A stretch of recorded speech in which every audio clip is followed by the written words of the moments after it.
Faktanya adalah cari uang itu sulit kalau nggak ngerti caranya. Cari uang itu sulit kalau nggak ngerti caranya. Ya, iya Mas. Saya lihat generasi sekarang makin kesini itu ya, mereka itu jadi lebih konsumtif ya Mas ya, karena banyak hal. Satu dari segi pembayaran, waduh sekarang itu tuh sangat mudah banget Mas.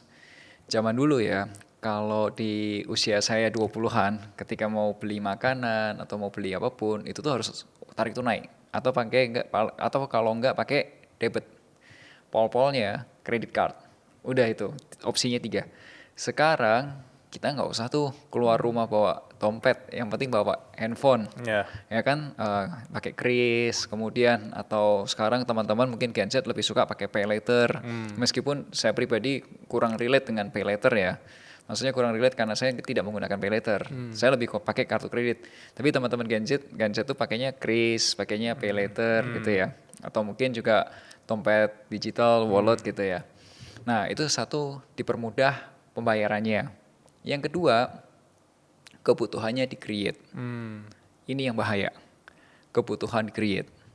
Kebutuhan di-create tuh gini Mas. Awalnya kita nggak perlu tuh yang namanya tuh harus subscribe untuk nonton film gitu. Oke. Kita nonton film tuh ya dulu ke YouTube atau ke bioskop. Dan nggak setiap hari ke bioskop gitu. Sesekali aja gitu, mungkin sebulan itu bisa 2 kali atau 3 kali ketika lagi hangout atau ketika lagi pacaran gitu kan. Yeah. Tapi kebutuhan itu di-create sekarang. Jadi setiap orang itu, khususnya teman-teman Gen Z usia 20, perlu punya yang namanya subscribe untuk nonton film. Itu satu. Subscribe untuk dengerin musik. Terus kemudian subscribe anything, subscribe di semua di subscribe. Itu juga lumayan gede. Udah ada juga di-create kebutuhan apa? Kebutuhan ngopi. Ya, ngopi itu ya standar minum kopi itu bukan kopi yang zaman dulu kopi saset. Iya, ya. Standar sekarang itu tuh standarnya berbeda gitu. Benar. Standarnya sekarang tuh standarnya ya namanya kopi gula aren gitu. Itu standar. Kemudian standar untuk botol minum, standar untuk makan siang, standar untuk sepatu, standar untuk lari gitu atau standar untuk ini. Semua dibikin standar baru gitu. Dan itu tuh di-create Mas. Jadi ini mungkin sedikit melenceng dari cerita keuangan, tapi saya tuh pernah nonton film dokumentari. Jadi pada saat itu kondisinya tuh konteksnya tuh lagi Perang Dunia Kedua. Dan kejadiannya itu di Amerika. Aku lupa filmnya tapi ini agak spill isinya ya dokumentarinya. Nah, pada waktu itu ketika tentara Amerika perang di luar Amerika, itu kehabisan stok daging. Kebutuhan dalam negeri pada saat itu tentaranya perang, tapi di Amerika pun dalam negerinya itu juga masih konsumsi daging. Jadi daging yang mau dilempar ke pasukannya Amerika kurang. Terus Mas tahu nggak bagaimana cara create sesuatu? Dengan kondisi itu solusinya apa? Enggak. Dikampanyekan makan jeroan itu lebih baik daripada makan daging. Dikampanyekan di Amerika atau di dalam Amerika? Dalam Amerika, oke. Supaya dagingnya dilempar fokus ke tentara. Tim perangnya. Dan ada kampanye gede-gedean bahwa makan jeroan daging, jeroan binatang itu, jeroan sapi gitu. Itu lebih bagus. Dan itu di-create. Nah, dan semua orang kemudian makan jeroan. Iya, makanya kita makan paru, kita makan otak. Oh, dari sana Mas. Oke.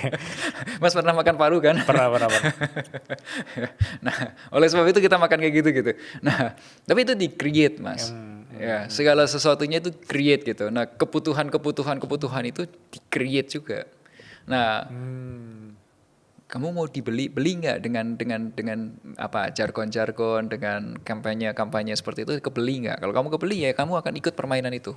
Nah, pertanyaannya siapa yang nge-create? Benar. Siapa yang nge-create? Oke, misal tanya, tadinya kita nggak ada kebutuhan untuk subscribe untuk nonton film gitu. Tiba-tiba kita ada kebutuhan. Kira-kira siapa yang create? Ya yang pasti yang dapat untung dari ini siapa? Nah itu yang create. Kalau misal nih tadinya kita minum kopi saset, oke nggak ada masalah. Atau nggak minum kopi pun nggak ada masalah. Tiba-tiba kita harus minum kopi aren hampir tiap hari. Siapa yang create? Ya itu yang jualan. They create. Nah kalau itu semua dibeli, semua diiyain, semua dipenuhin, wah ya mau uang berapapun mas, nggak harus Gen Z, nggak harus yang usia 20-an, mau usia 20-an, mau usia 30-an, mau usia 40-an, atau bahkan pensiun pun ngikutin itu semua ya nggak kebeli. Nggak kebeli. Wah, masuk akal. Jadi yang bisa aku pahami tadi emang apapun kebutuhan anak 20-an terutama ya, itu datang dari keinginan mereka pribadi dan mereka create sendiri. Misalnya kalau Mas Melvin juga ngikutin anak 20-an sekarang kan, kalau ada permasalahan sedikit atau mental health problems lah di kantor, create-nya healing berarti. Sebulan sekali ke Bali, sebulan sekali ke Singapura gitu. Nah, dari sana kan udah kelihatan konsumtifnya atau kebiasaan menghabiskan uang. Berarti itu tanda kutipnya memang dari kita sendiri ya Mas. Dan untuk melawan yang namanya create tadi gimana Mas atau menghadapinya? Ini ada yang jawaban secara finance dan secara non finance. Nah kalau secara finance kita punya budgeting. Oke. Nah budgetingnya itu kayak kipernya gitu. Oh ini udah kelewat. Oh ini masih segini masih oke, masih tolerable. Atau yang ini udah nggak bisa nih, udah cukup deh, enough gitu. Tapi secara non finance-nya ini juga Mas, ini satu hal yang menurut saya sebagai perencana keuangan saya baru memahami, oh ternyata keuangan itu tidak ngomongin uang gitu, tapi ngomongin manusia. Nah ini secara manusianya adalah kita itu perlu mindful. Mindful tuh maksudnya tuh gini, kita ngomong gini, oke, yang ini saya ikut karena saya suka. Misal, oke, kalau untuk kopi ya memang saya suka, ya udah aku ikut. Tapi untuk yang tiap hari saya harus subscribe untuk nonton, saya enggak. Saya memilih nonton di bioskop aja. Gitu. Hari-hari saya nggak nonton di yang harus bayar, tapi saya milih yang bioskop. Bioskopnya saya pilih mungkin waktu ketemu sama pasangan saya, sama pacar saya atau sama calon istri saya, kita nonton nggak apa-apa. Itu namanya kita memilih, memprioritaskan gitu. Karena kita punya hak. Jadi kita itu bukan yang diatur, tapi kita mengatur. Kalau diatur tuh semua orang subscribe untuk nonton TV, nonton video, kita ikutan. Benar. Semua subscribe untuk apalagi musik, kita ikutan. Semua ganti botol minum, kita ikutan. Kita ngikut terus gitu. Tapi kalau ini namanya kita mengatur. Aku maunya ini karena yang ini. Saya maunya yang ini karena yang ini. Gitu. Atau aturan kayak semua orang harus pakai masker ya karena kita lagi ada problem di pandemi misalnya. Jadi itu make sense ya. Itu masih make sense. Ya, itu masih make sense. Jadi kita punya kuasa atas dirinya kita gitu, milit gitu. Tapi kalau finansialnya kita udah punya budget. Tapi kalau non finance-nya adalah kita memutuskan yang kita mau ambil itu apa, kita yang putuskan. Jadi kita mindful sama keputusan-keputusan kita. I see. Nah dari sisi anak 20-an yang ngerasa mereka itu kayak susah banget nih menghasilkan uang ya. Mereka tuh mikirnya bahwa ngasilin duit, terus nabung, bisa kaya gitu. Itu mungkin salah satu mindset yang dulu aku pernah ngalamin juga. Dari sisi Mas Melvin ya sendiri, yang udah melek di finansial, kira-kira gimana cara kita ngasilin duit dan bisa mencapai tujuan finansial ya? Oke, sebelum cara menghasilkan duit ya Mas ya, mungkin kita juga punya pengalaman yang sama, tapi kita menemukan dengan cara berbeda. Oke. Saya baru menemukan, kok ada yang salah ya dengan cara cari duit ya, itu di usia 30-an Mas, pada saat COVID. Dan at that time, gue adalah seorang perencana keuangan, tapi baru sadar, oh ternyata salah nih, it's a big problem. Saya menggali sampai akhirnya saya cari tahu sebenarnya masalahnya itu di mana. Nah, akhirnya saya mikir, oh permasalahannya adalah mindset, cara saya berpikir. Mas Bilal ya, kalau waktu kecil pernah nggak dapat nasihat dari orang tua kayak gini? Mas, kalau punya uang jajan, jangan dihabisin, dihemat-hemat, ditabung, karena cari uang itu susah.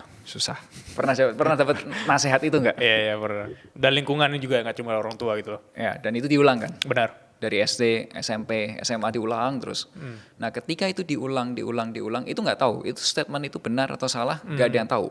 Tapi statement itu diulang terus. Dan secara naluri, ketika statement itu diulang terus, masuk ke alam bawah sadar kita. Dan alam bawah sadar kita agree kalau cari uang itu susah, karena message itu berulang-ulang terus. Nah, alhasil ketika kita sudah cukup dewasa, kita mau kerja, kita mulai cari uang, yang ada di otak kita, cari uang itu sudah Susah. susah. Jadi sebelum kita cari uangnya beneran, kita belum tahu nih, emang sesusah apa gitu. Tapi di pikiran kita sudah mengatakan itu susah. Dan alhasil ketika kita di pikiran sudah ngomong susah, outputnya, hasilnya juga akan susah. Susah. Ya. Nah waktu itu saya sadar, oh ternyata ini nih masalahnya orang tua zaman dulu mungkin mereka nggak bermaksud seperti itu, tapi mungkin at that time ya podcast gini belum ada, pemikiran dalam belum ada gitu. It's okay, aku wajar. Tapi sekarang kita tahu kan, oh ternyata problemnya itu. Nah statement itu harus saya perbaikin. Tapi kalau misal saya perbaikin, nah saya bilang cari uang itu gampang, nyerang kan. You believe that? Nggak believe kan? Nggak akan believe. Ya. Nah faktanya adalah cari uang itu sulit kalau nggak ngerti caranya. Cari uang itu sulit kalau nggak ngerti caranya. Ya. Karena apa? Coba kita lihat, bandingin antara teman-teman kita yang sukses secara finansial dan yang nggak sukses secara finansial. Coba lihat cara mereka menghasilkan uang. Orang-orang yang lebih sukses menghasilkan uang, rata-rata mereka tahu caranya. Mereka tahu caranya. Dengan caranya masing-masing. Ada yang bikin konten-konten atau produk digital, ada yang dagang makanan, ada yang macam-macam. Tapi mereka tahu caranya gitu. Even kalau saya tanya ke Mas Bilal, Mas gimana sih cara bikin atau create uang dari produk digital gitu? Mas tahu caranya kan? Yes, karena tahu caranya. Nah yang merasa sulit karena belum tahu caranya. Belum tahu caranya, ya. Oke, so kalau kayak gitu, kalau belum tahu caranya, gimana biar supaya tahu caranya? Ya nanya sama yang sudah ngerti caranya, sesimpel itu aja kan. Kayak misal dulu waktu kita kecil, dikasih tahu 2 kali 5 sama dengan 10. Kita nggak ngerti kan 2 kali 5 berapa. Gimana cara tahu jawabannya? Ya tanya sama gurunya, karena gurunya udah tahu gitu. Sesimpel itu. Jadi statementnya dibenerin dulu. Cari uang itu sulit, itu bukan titik, koma. Kalau nggak ngerti caranya. Nah tugasnya sekarang kita cari tahu caranya. Gitu. Nah kalau cari uang sendiri, penghasilan itu tuh kalau saya pelajarin lebih dalam lagi, dari mana sih sumber penghasilan kita gitu. Benar. Itu tuh saya lihat ada 3 nih. Nah 3 ini adalah gini. 1, kitanya yang kerja. Itu active income. Kalau boleh digambarin itu kayak kasir Indomaret. Jadi ya dia yang kerja, dia yang melayani customer gitu. Itu kitanya yang kerja. Itu active income. Nah yang kedua ada juga sebagai yang namanya investment income. Uangnya yang kerja, bukan kitanya lagi, tapi uangnya yang kerja. Uangnya kerja ini contohnya kalau kita punya sahamnya atau kepemilikan dari perusahaan Indomaret. Kan kalau Indomaret kan PT Indomaret apa gitu kan, ada nama PT-nya kan, ada nama perusahaannya. Nah kita yang punya perusahaannya, atau kita punya kepemilikan sahamnya gitu. Sahamnya itu adalah pemilikan perusahaan. Itu kalau di Bursa Efek Indonesia, kode sahamnya itu Delta huruf D, net, DNet. Ya itu sahamnya Indomaret. Gitu. Itu kita owning the company. Nah, yang ketiga, ketika kita punya lahan kosong, kita beli waralabanya. Beli franchise-nya. Nah, kalau kita beli franchise-nya itu namanya passive income. Karena asetnya yang kerja buat kita. Benar. Nah, jadi itu ada 3 sumber gedenya, itu ada 3. Ada yang kitanya yang kerja, contohnya ya jadi kasir Indomaret. Yang kedua kita owning the company, kita punya sahamnya, kita beli sahamnya. Yang ketiga kita punya waralabanya. Nah namanya passive income. Nah Mas Bilal dari masing-masing ini itu tuh ada penjelasan lebih dalam lagi. Jadi yang kalau kita kerja itu ada tiga sumber penghasilan lainnya lagi. Di dalamnya itu ada 3 jenis. Gimana caranya kita bisa punya penghasilan dari kita kerja tuh bisa lebih gede. Investment pun juga punya 3 sumber lagi. Passive income pun ada 3 lagi. Jadi total tuh ada 9 pintu rezeki Mas. 9 pintu rezeki. Oh pantas, aku ada cek juga nih digital produk dari Mas Melvin. Yang judulnya juga ya 9 pintu rezeki ya? Ya, nah itu I see. Itu ketok aja satu-satu. Maksudnya nggak usah semua diketok langsung sekaligus. Nanti burn out kan. Nggak apa-apa, satu-satu aja diketok. Diketok buka pintunya, pintunya kebuka, rezekinya datang. Buka pintunya lagi, rezeki datang. Satu-satu. One day ketika teman-teman sudah menikmati, oh Bener yang dimaksud Melvin. Cari uang itu sulit kalau nggak ngerti caranya. Tapi begitu tahu caranya, oh caranya gini. Oh gue udah buka satu pintu. Pintu kedua udah aku buka. Pintu ketiga aku buka. Oh ternyata mainannya caranya gini ya. I see. Nah kalau udah tahu caranya, berubah tuh mas statementnya. Statementnya berubah bukan karena saya merubah, tapi feel-nya akan berbeda. Cari uang itu menjadi menyenangkan. Ada koma lagi atau ada Nggak sambungan? Oke. Menyenangkan. Kalau Titik. sudah buka pintunya satu, income-nya, penghasilannya masuk gitu ya. Nanti statement yang ada di otak itu adalah cari uang itu menyenangkan. Nah kalau sudah cari uang itu menyenangkan, ya it's time for you to share. Iya. Oke. Dan ada juga yang mikir seperti kayaknya kalau jadi kasir terus ya, aku jadi kasir Numaret terus, nggak mungkin deh aku bakal owning atau aku punya saham di Numaret itu. Mungkin ada orang-orang yang mikir jalur mereka itu di kerja doang gitu. Nah, dari mindset jalur mereka di kerja doang, sebelum mereka mikir, oh aku mau resign, aku mau buka usaha segala macam, bisa kan mereka sambil mereka kerja, mereka masuk ke tahap passive income tadi. Mereka masuk ke tahapan lain, ke pintu-pintu berikutnya. Bisa. Langkah simple deh dari Mas Melvin misalnya. Oke, nah itu juga pembahasan saya juga kurang lebih ada tuh mas. Kalau tumbuh itu nggak ke samping, nggak cuma ke samping, tapi bisa ke atas gitu. Tapi ke atas pun bisa, ke samping juga bisa gitu. Tumbuh, ya. Gini, kalau kita mau numbuhin income kita, mau gedein penghasilan kita, itu bisa juga dengan jalur vertikal. Vertikal contohnya apa? Tadinya dari staff, jadi supervisor, jadi manager, itu kan menjalani anak tangga di kerjaan yang sama, tapi kan terus bertumbuh ke atas, vertikal. Tapi bisa nggak tumbuh ke samping gitu? Bisa, misal di kerjaan utama dia menjalanin staff. Di akhir pekan karena dia hobinya fotografi, koda dia jadi foto untuk weddingan, misal. Terus atau mungkin foto buat orang lari. Biasanya kan kalau di Car Free Day gitu kan ada yang foto orang lari gitu kan.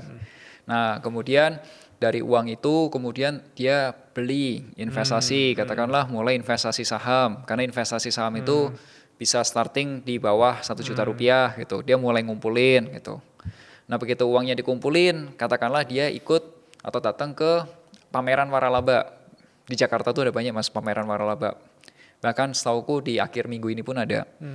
Nah datang ke sana lihat-lihat ada opportunity apa nih yang bisa dibeli. Mungkin ada yang jual bakso atau yang jual apa. Kita punya gerobak bakso atau punya gerobak gorengan lah dan lain sebagainya.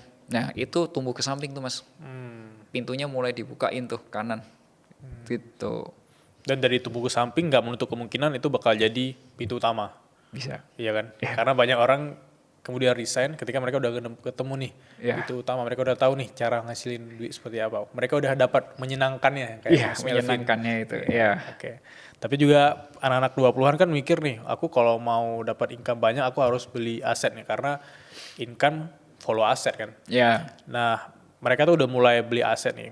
Bisa kasih gambaran nggak Mas Melvin untuk teman-teman di luar sana di Suara Berkelas? Aset yang seksi ya, aset yang bahkan kita punya modal minim, terutama anak-anak 20-an gitu. Kira-kira apa? Gini, definisi aset dulu. Aset itu adalah segala sesuatu yang kelihatan nggak kelihatan, tapi bisa menghasilkan pemasukan. Itu definisi simpel aja deh gitu. Kalau definisi accounting beda, tapi ini definisi yang sesimpel itu. Contoh kelihatan tapi menghasilkan uang. Nah, contohnya apa? Misal kita sewain kamera kita, atau punya ruangan rumah, kalau kita sewain kamarnya di Airbnb gitu, contohnya. Itu sesimpel kelihatan menghasilkan uang. Benar. Nah, yang nggak kelihatan tapi menghasilkan uang mas, selain pelihara tuyul. Contohnya apa? Yang nggak kelihatan, saya menghasilkan uang. Ya, selain pelihara tuyul. Digital produk mungkin? Digital produk, ya. Ternyata kita punya produk digital, kemudian mungkin mas menggunakan iklan di Google atau iklan di Facebook atau di Meta mungkin ya. Kemudian terjadi penjualan terus. Itu juga sesuatu yang nggak kelihatan tapi menghasilkan gitu. Kemudian kita punya royalti atau hak atau apapun itu kita dapat uang lagi gitu. Bahkan Mas Bilal tahu nggak ada atlet yang sepanjang karirnya tuh uangnya gede banget. Tapi ketika pensiun jauh lebih gede dibanding dia kerja.